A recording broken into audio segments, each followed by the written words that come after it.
కాసేపటి నుంచి అమ్మమ్మ కూడా కనపడడం లేదేంటి? ఎక్కడికి వెళ్ళింది? ఏమో బయటికి వెళ్ళుంటుందిలే. గంగా,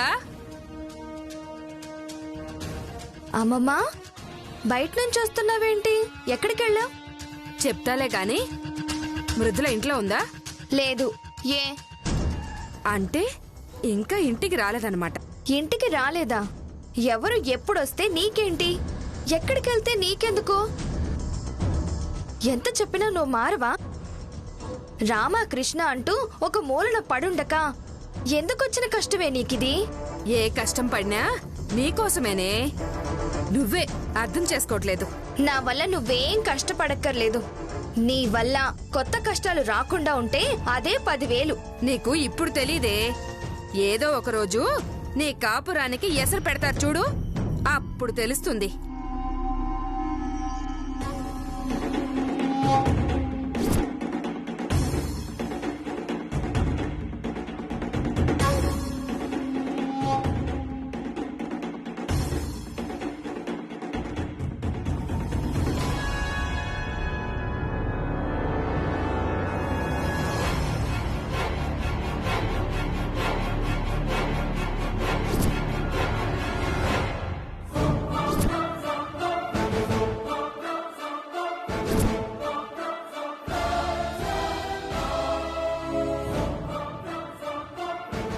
గంగా,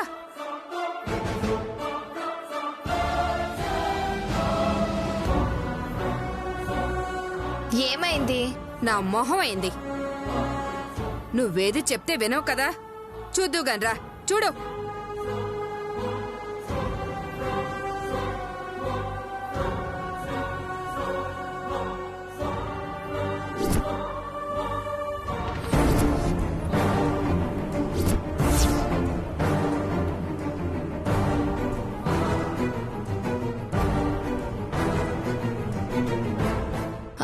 అత్తయ్య ఫోటో పక్కన మృదుల ఫోటో ఉందేంటి? కదా, నాకు అదే అర్థం కాక తల పగల కొట్టుకుంటున్నాను. ఇదేదో ఇంటికి చుట్టమో బంధువో కాదు, ఏదో ఉంది. ఇందాక ఏం జరిగిందో తెలుసా?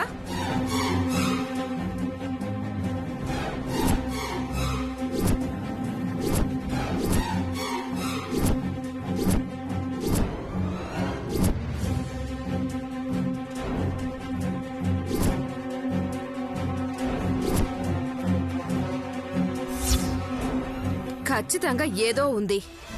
లేకపోతే నా కళ్ళెదురుగా లోపలికి వెళ్లిన మృదులని ఎక్కడో దాచేసి అసలు రాలేదని అంటారా? మన దగ్గర ఏదో దాచాలని చూస్తున్నారు.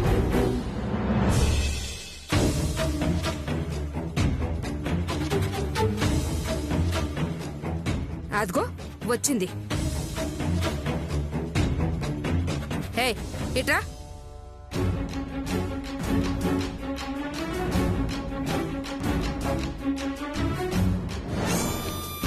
ఏంటి బామ్మగారు? ఇప్పుడు ఎక్కడికి వెళ్ళావని అడిగితే నిజం చెప్పవు గాని, ఈ పేపర్లో నా కోడలి అత్త పక్కన నీ ఫోటో ఎందుకుంది?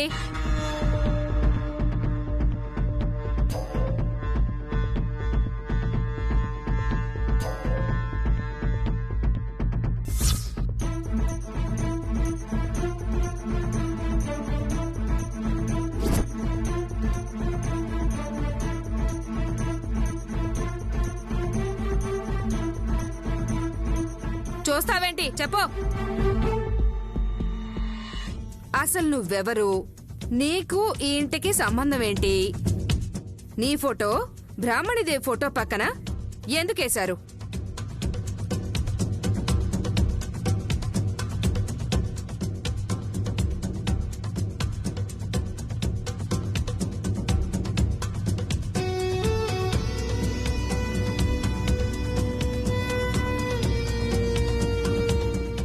మృదులని ఏదన్నా అనడం ఆలస్యం, అందరూ భలే వచ్చేస్తారు. ఇది ఒకందుకు మంచిదేలే, అందరి ముందు విషయం తేలిపోతుంది. మళ్ళీ ఏంటి గొడవ? ఏమైంది ఇప్పుడు? ఇది జరిగింది.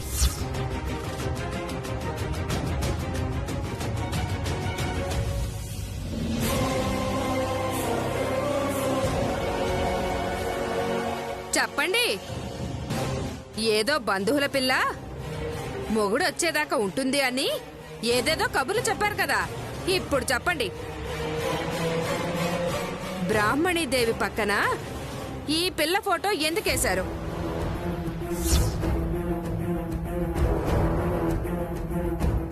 ఉంటే తప్పేంది? మృదుల మా ఇంట్లో ఉంటూ మా కంపెనీలో పనిచేస్తుంది. అత్తతో కలిసి బాగా పనిచేసి కంపెనీకి పేరు తెచ్చిండ్రని ఇద్దరు ఫోటోలు పేపర్లో వేసిండ్రు. అవును, అంతే.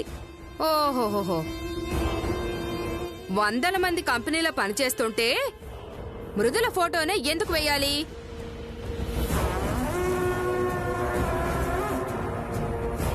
అమ్మమ్మ, నీకెందుకే ఇవన్నీ? చెప్తే ఎందుకు వినిపించుకోవు?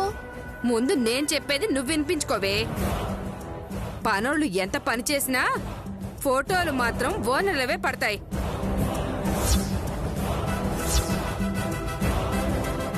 ఈ మృదుల అక్కడ పనిచేసేది మాత్రమే కాదు, అంతకు మించిన పెద్ద చోటే ఈ ఇంట్లో ఉంది.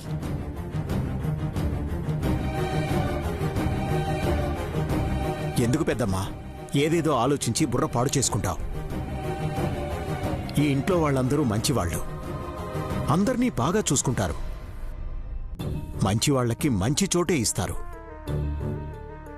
అలా చెప్పండి. అవును బామ్మ, మృదులకి ఇంట్లో గొప్ప స్థానమే ఉంది. ఎందుకంటే తన తెలివితేటలతో కంపెనీకి మంచి పేరు తీసుకొచ్చింది. అందుకే కంపెనీలో మాకెంత విలువ ఉందో మృదులకు కూడా అంతే విలువిస్తారు. అందుకే పేపర్లో వేశారు. అసలు నీ బాధేంటి బామ్మ? ఇప్పుడు మృదుల గారి ఫోటో పేపర్లో పడితే అందులో తప్పేంటి? నీకొచ్చిన నష్టమేంటి? అవును బామ్మ, ఎందుకు ప్రతిదానికి మృదుల మీద పడతారు? ఊరికే ఎవరు పీక్కు తినడం లేదు మనవడా.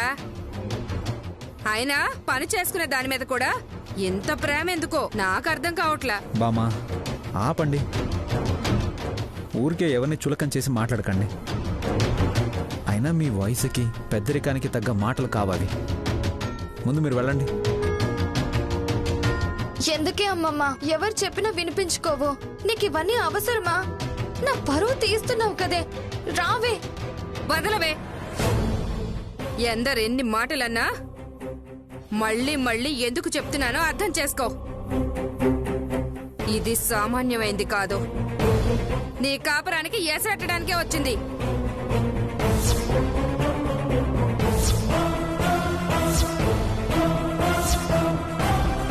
నీ మొగుడికి దీనికి ఏదో సంబంధం ఉంది. ఒరే రామ్మూర్తి, ఈ పిచ్చిదానికి అర్థం కావట్లేదురా, నువ్వైనా అర్థం చేసుకోరా. అమ్మమ్మ, ఇంకొక మాట మాట్లాడితే అమ్మమ్మని కూడా చూడను. నోరు మూసుకుని లోపలికి పో. పోతానే, నేను చెప్పేది అక్షరాల జరిగి తీరుతుంది. ఇప్పుడు నువ్వే నా దగ్గరకొచ్చి నా చెయ్యి పట్టుకుని అమ్మమ్మా నాకు అన్యాయం జరిగిపోయిందని ఏడుస్తావు.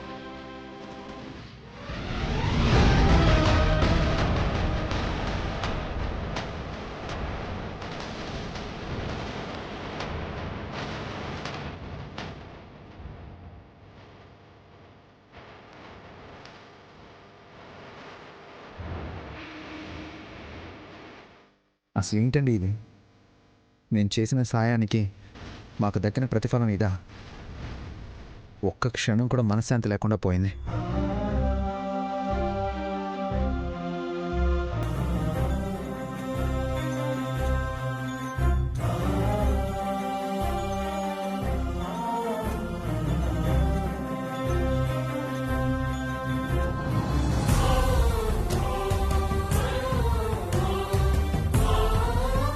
ఎన్నాళ్ళు పెద్దమ్మా ఈ బాధలు?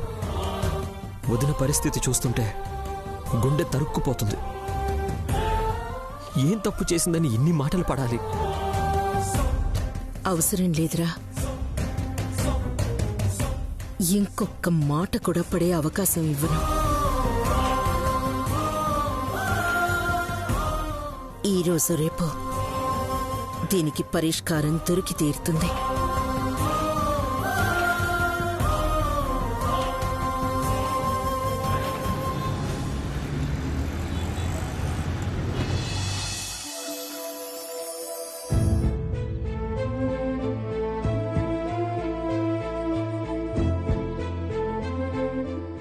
గంగకి నిజం చెప్తే తట్టుకోలేదు. చెప్పకపోతే పరిస్థితి చేయి దాటిపోతుంది. ఏం చేయాలో అర్థం కావడం లేదు.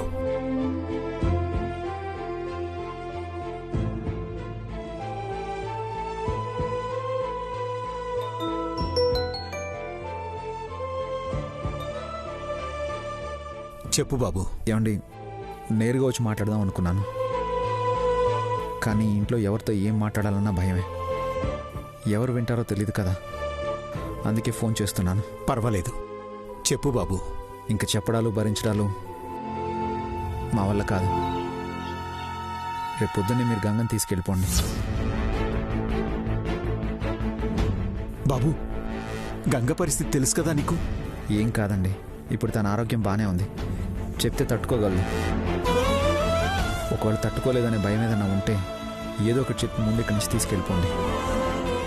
రోజు ఏదో ఒక టైంలో నేనే వచ్చి కలుస్తాను. మీ బాధ అర్థమవుతోంది బాబు, కానీ ఏమండి, ఇంకేం చెప్పొద్దు ప్లీజ్. తీసుకెళ్తున్నారు అంతే, దయచేసి అర్థం చేసుకోండి. సరే బాబు, ఏదో ఒకటి చెప్పి తీసుకెళ్తాను.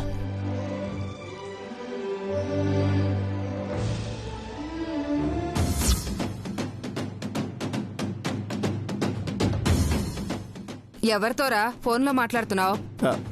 ఎవరు లేదు పెద్దమ్మా. ఎవరితోనో అంత బాధగా మాట్లాడుతున్నావు? ఏదో తీసుకెళ్లిపోతా అంటున్నావు. ఏం తీసుకెళ్తున్నావు? ముసల్దానివి పాము చెవులు మొత్తం వినేసినట్టుంది. నిన్నేరా? అదా, ఊరు నుంచి గోవిందరాజు ఫోను. వచ్చేటప్పుడు ఆవుని వాళ్ళ ఇంటి దగ్గర కట్టొచ్చాను కదా, వాళ్ళకి ఇబ్బందిగా ఉంది, తీసుకెళ్ళమంటున్నాడు. దానికి అంత బాధపడాలా? అంటే వాడైతే బాగా చూసుకుంటాడు కదా అని బాధేసింది. అయినా నీకెందుకు అవన్నీ? ఎవరు మాట్లాడుతున్నా తిన్నగా మాట్లాడటం లేదు. ఏదో తేడాగా ఉంది. సర్లే గాని రత్నానికి ఫోన్ కలుపు. ఇప్పుడా? ఎందుకే? మొన్ననే నల్లపూసలు గుచ్చడానికి వచ్చినప్పుడు మాట్లాడావు కదా. ఆడవాళ్ళం, మాకు లక్షుంటాయి. ఫోన్ కలిపివు.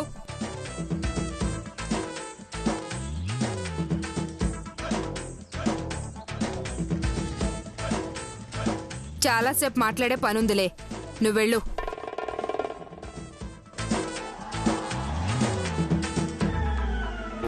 రత్నం, నీతో పని పడింది, వెంటనే బయలుదేరరా.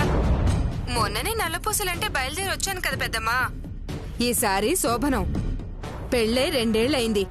ఎన్నాళ్ళు విడిగా పడుకుంటారు? నీ చేతుల మీదుగా శోభనం జరిపిద్దు గాని రేపు బస్ ఎక్కొచ్చేయ్. ఉంటాను. అలాగే.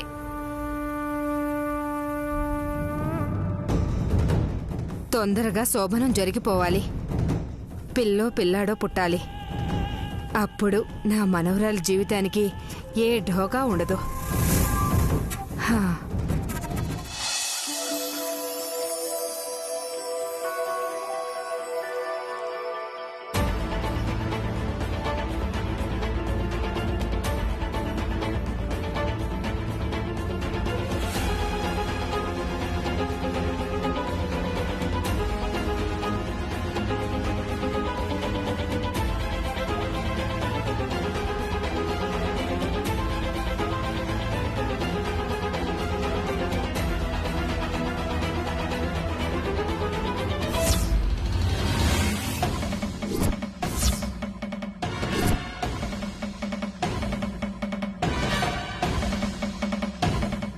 కోర్టులో వాయిదా రేపేనా?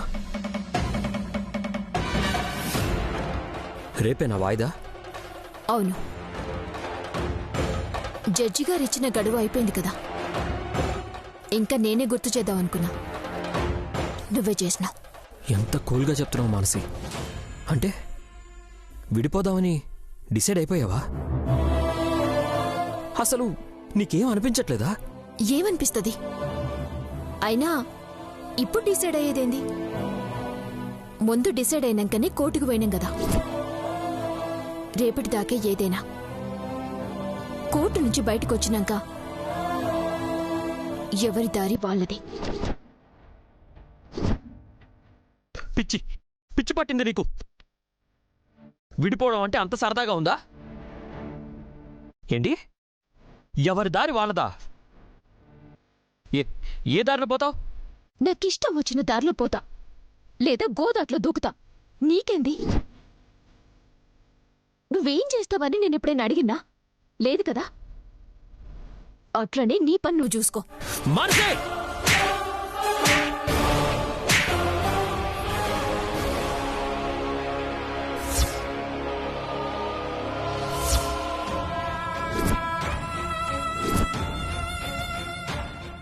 గౌరవ్, నీకేమన్నా పిచ్చి పట్టిందా? నాకు కాదు పెద్దమ్మా, ఇదిగో దీనికి పిచ్చి పట్టింది.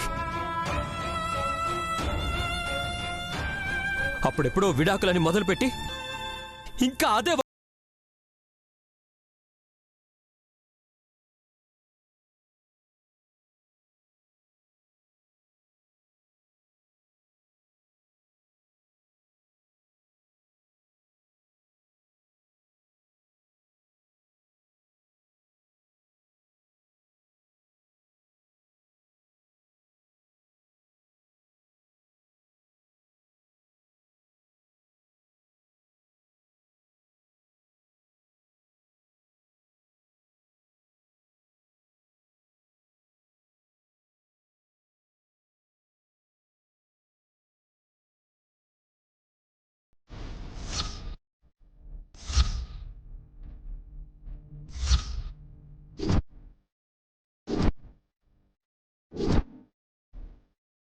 రే, ఈ ఇంట్లో జరిగిన దారుణాలు చాలరా.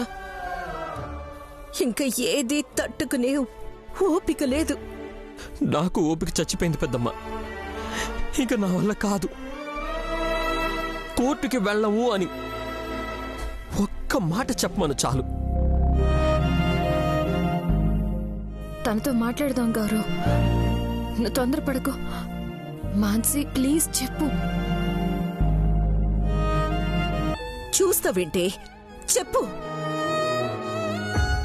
చూడు పెద్దమ్మ, చస్తానన్నా నోరు మెదపడం లేదు. పిల్లల కోసమే కదా ఈ గొడవ అంతా.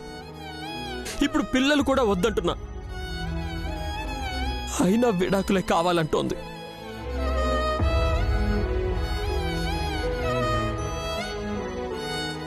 తనంటే నాకు ప్రాణం పెద్దమ్మ. నేను లేకపోతే తను బతుకుతుందేమో కానీ తను లేకపోతే మాత్రం నేను బతకలేను పెద్దమ్మ.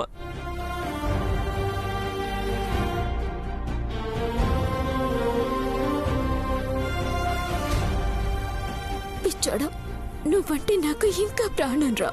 నువ్వు బాగుండాలని ఇట్లా చేస్తున్నా. నా మాట వినరా. రేపు కోర్టులో విడాకులిస్తే ఒక్క క్షణం కూడా బతకలేను పెద్దమ్మ.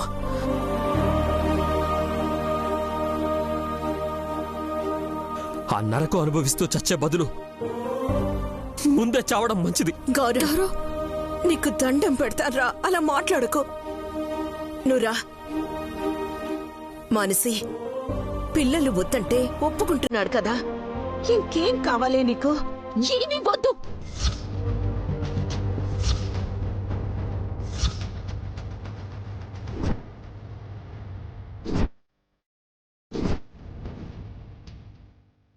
ఏందిరా, చేస్తానని బెదిరిస్తున్నావా? చావరా.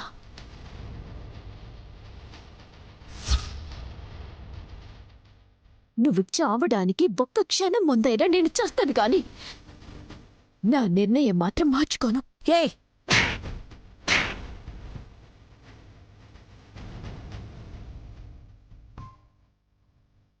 పిచ్చి పట్టిందా నీకు? అందరూ ఉన్న సమస్యలు చక్కదిద్దుకొని హాయిగా బతుకుతుంటే మీరు లేనివి తవ్వుకొని బతుకులు నాశనం చేసుకుంటున్నారు.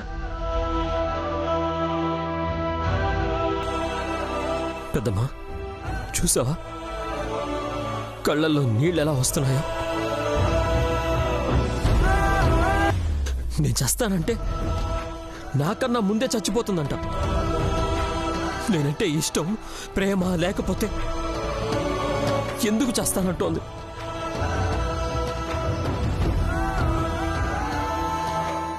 దానికి కూడా నేనంటే ఇష్టమే పెద్దమ్మా.